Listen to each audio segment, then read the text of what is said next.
31 de marzo fue el Día Mundial de la Lucha contra el cáncer de colon, una enfermedad silenciosa que afecta a muchísimas personas en todo el mundo. Y para hablar justamente de esta enfermedad, nos visita aquí en el piso Francisco Adrián Mendoza, especialista en cirugía general. Francisco, ¿cómo estás? Buen día. Gracias por venir. ¿Cómo están? Bueno, en primer lugar, preguntarte qué es el cáncer de colon, cómo se detecta, cuáles son sus síntomas. Todo eso. Todo eso junto, todo en eso. ese orden, En ese orden, por favor. ¿Tienen tiempo? Sí, tenemos tiempo. Dale. Bueno, el cáncer colorectal es una enfermedad maligna que va cobrando cada vez más posiciones de vanguardia dentro de las enfermedades no transmisibles y es una de las principales causas de muerte por cáncer. No solamente en nuestro país, sino a nivel mundial. Sí, perdón, estábamos hablando de que es la segunda causa importante de muerte, aparte de los incidentes de tránsito. Es increíble. Nosotros hay algo que se llama transición epidemiológica, Sí. que los observatorios internacionales lo que hacen es fijarse las causas de mortalidad de los últimos 5, 10, 15, 20, 50 años. ¿Sí? Y el cáncer ya era una preocupación importante cuando arrancamos con esto. Dentro de la historia de la medicina, el estudio de prevención de cáncer colorectal es algo novedoso, por así decirlo, porque los primeros estudios serios datan de la década del 90, imagínense. Entonces, no hace mucho, en la historia no hace mucho tiempo. En la historia de la medicina, de la humanidad, es nuevo, es nuevo, por así decirlo. Si hablamos de eso, de transición epidemiológica, veíamos cómo los accidentes o el trauma, la enfermedad trauma, el accidente, las enfermedades cardiovasculares, eran las que compartían por ahí el podio hace 10 años, 15 años o 20 años. Hoy se agregan algunas cuestiones, por ejemplo, la enfermedad de la obesidad, ¿sí? Últimamente tuvimos una pandemia, eso modificó mucho lo que fue la causa de mortalidad global, ¿sí? Por una enfermedad respiratoria. Claro. Entonces, cuando yo a veces doy una charla y explico que hay datos para analizar, tenemos que ver el contexto del dato y cómo fue recabado el dato. Sí sabemos, desde los que trabajamos con la enfermedad cáncer colorectal, en particular, a mí me tocó, interpreté del año 2011 todo lo que es un estudio poblacional, screening poblacional, prevención poblacional, no oportunista. Una de las ventajas de estudiar poblaciones es generar datos fidedignos, ¿sí? Y cuanto más te involucrás vos en la cadena de actividades dentro de la prevención, el diagnóstico temprano, el estudio de poblaciones vulnerables y el tratamiento, los datos son más fidedignos todavía porque son de tu propio grupo, ¿no? Y eso te ayuda también a homogeneizar las políticas de acción sobre determinada enfermedad. Así que bueno, hoy día, con datos fidedignos, desde la práctica habitual hasta los datos que se vieron reflejados de mortalidad en la provincia de Río Negro, el cáncer colorectal, a pesar de tener actividad de prevención, sigue aumentando tanto en incidencia como en mortalidad. Y lo más llamativo es que lo hace ahora en pacientes jóvenes. Por eso asociarlo a la obesidad también. ¿Temprana edad? Claro. Sí, señor. Más temprana edad y especialmente en pacientes con índice de masa corporal mayor a 30, que es la obesidad tipo 1. Eso te iba a preguntar, bueno, ¿cuáles son los factores de riesgo y los síntomas, no? ¿A qué hay que estar atento? A ver, si apuntamos a factores de riesgo, al primer factor de riesgo que se le atribuye es a la alimentación, ¿sí?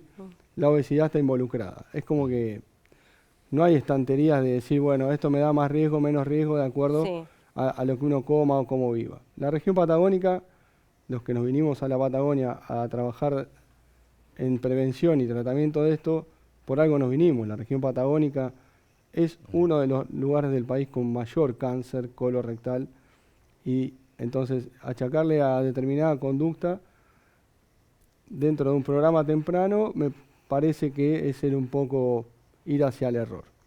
Sí, lo que podemos hacer es decir, bueno, a ver, yo tengo 45 años, por ahí tengo algunos kilitos de más,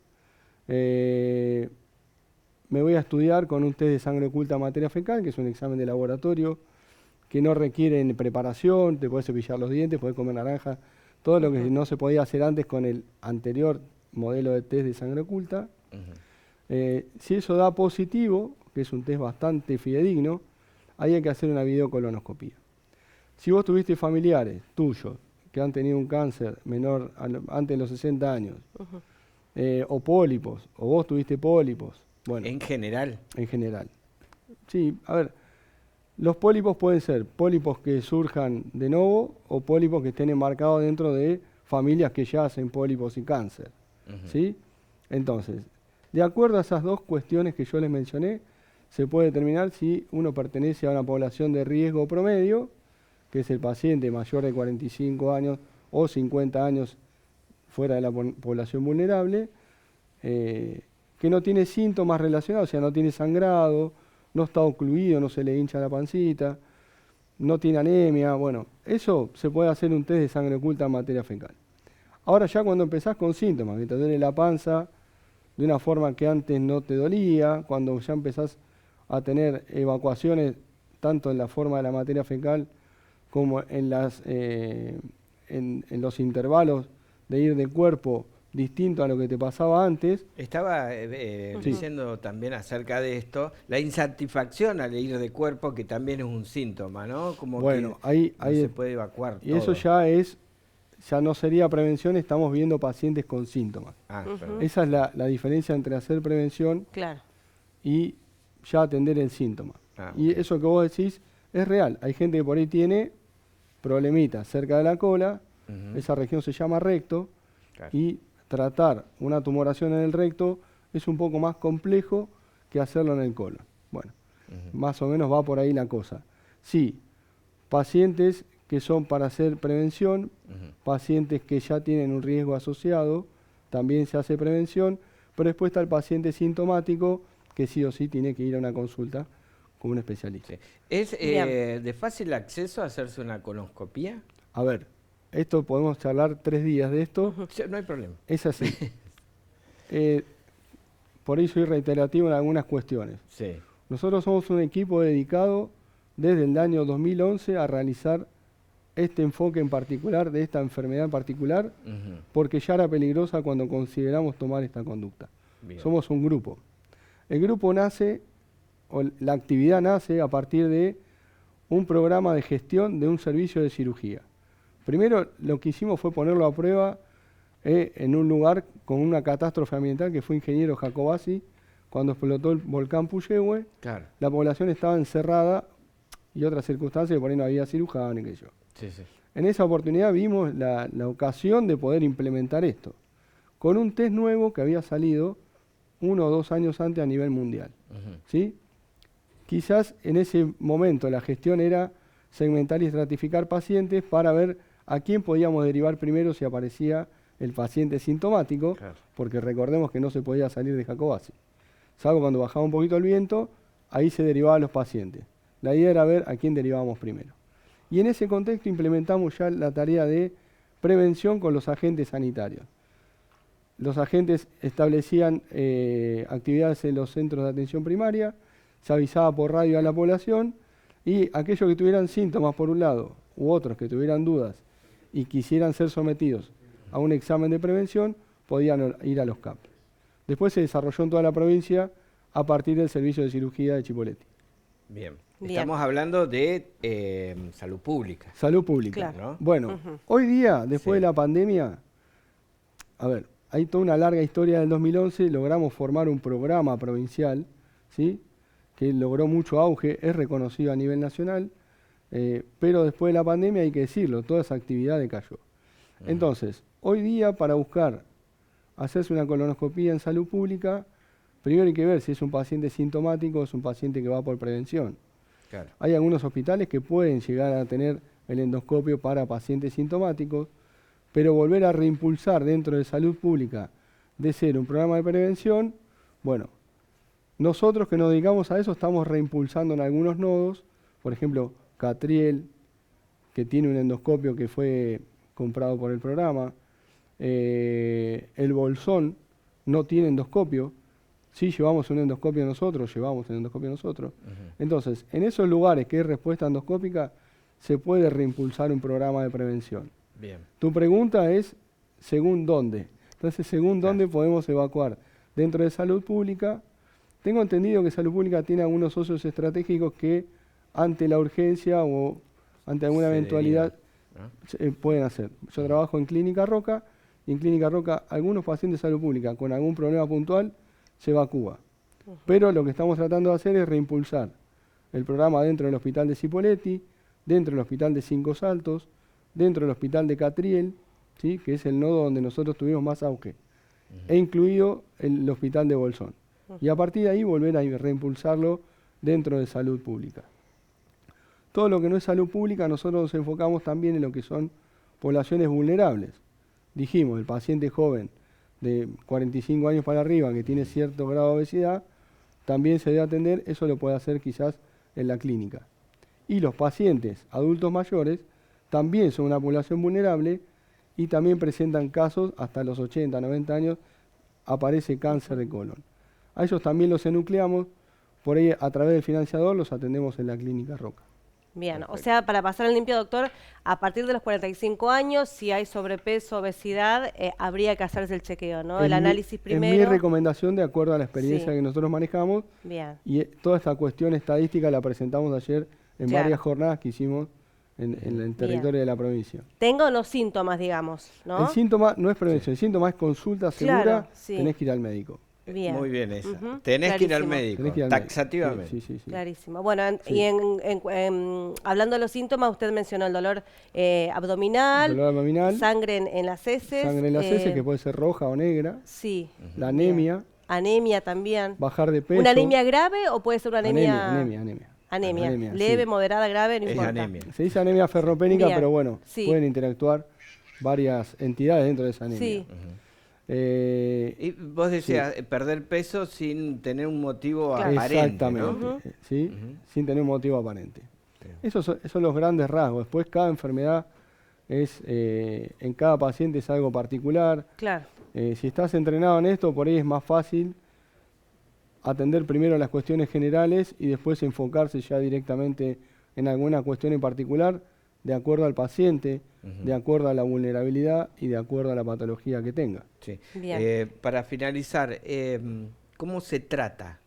¿Cómo se se trata? acciona sobre Bueno, el cáncer de colon? hasta hace algunos años, el tratamiento de cáncer colorectal era una cirugía a cielo abierto o con una incisión. Ujú. Nosotros nos especializamos en hacer cirugía mini-invasiva, que incluimos también el uso de la endoscopía como parte del arsenal de elementos que tenemos para operar. Entonces, muchas veces el paciente viene a hacerse una endoscopía, se le encuentra una lesión de riesgo y ahí mismo nosotros la tratamos. Pero también, si no es posible de ser tratado por endoscopía, nosotros utilizamos mucha cirugía laparoscópica, pero además utilizamos la cirugía que llaman de single port, que es en el vulgo la cirugía sin cicatrices, que es un acceso a través del orificio anal. Por ahí resolvemos también patologías. Y también tuvimos alguna incursión o aprendizaje o approach a lo que es cirugía robótica. Todo eso está, ¿por qué? Porque yo siendo cirujano general endoscopista, ex becario Instituto Nacional de Cáncer, nosotros tratamos de abordar toda la patología dentro de lo que es nuestro ámbito como cirujanos y como componente de un equipo multidisciplinario, ¿sí? Tenemos muchas herramientas y así todo el cáncer sigue haciendo de la suya, o sea, no hacemos magia, hacemos tratamientos, pero el cáncer es una enfermedad muy seria, muy mala, muy Claro. agresiva. Pero bueno, detectada a tiempo, usted ponía el foco en la prevención, ¿no? Y la La detección prevención es temprana todo. es fundamental. La prevención es todo y fundamentalmente encontrar la lesión precursora que es el pólipo y resecarlo ni bien lo ves. Claro. Pólipo puede ser como un arbolito o puede Sí. ser como una alfombrita que no se ve mucho. Bueno, sea como sea, hay que sacarla ni bien la ves. Ni biopsiarla, no, hay que sacarla, ¿sí? Directamente. Y a partir de ahí, bien, esa es nuestra temática Claro. como grupo. Nosotros somos un grupo que se llama Prevican.cr, ¿sí? Donde tratamos de articular salud pública con población vulnerable. Bien, ¿y es una enfermedad que afecta más a los hombres que a las mujeres? Es parejo, Es parejo. es parejo. Eso es uno de los datos fidedignos. Sí. Es parejo, es por igual. ¿Sí? Bien. Es por igual. La verdad que, bueno, yo les agradezco que ustedes hayan puesto el ojo en esta enfermedad y que me hayan convocado. Bueno, podría ser yo o algún otro colega, pero tener la problemática cáncer colorectal la información y el alcance de la opinión pública es muy importante. Es un cáncer silente. Cuando da síntomas y ya quizás el tratamiento se vuelve un poco más complejo. Claro. Nosotros tenemos una provincia donde las poblaciones están bastante diseminadas, mucha población rural, muchos pacientes aislados geográficamente, y ahí radica uno de los grandes problemas particulares de la provincia, ¿sí? Y después, que nada, todos los médicos tratamos de hacer lo que sabemos y lo que podemos. Algunos quizás no tienen las herramientas necesarias o no tienen el equipo que los rodee, pero siempre el médico va a tratar de hacer lo mejor, lo imposible, ¿sí? Claro. El tema es en qué contexto. Bien, buenísimo, Bueno, doctor, muy claro, muchísimas gracias por acercarte acá, comentarnos esto. Obviamente el tema es mucho más amplio, pero bueno, de eso se trata, visibilizar algo, y al tener conocimiento se puede actuar de otra manera, que fundamentalmente es la prevención. Claro. Cuando quieran, no hay problema. Gracias a ustedes por difundir. Gracias, No, por favor, para eso faltaba estamos, más. Francisco, muchísimas gracias.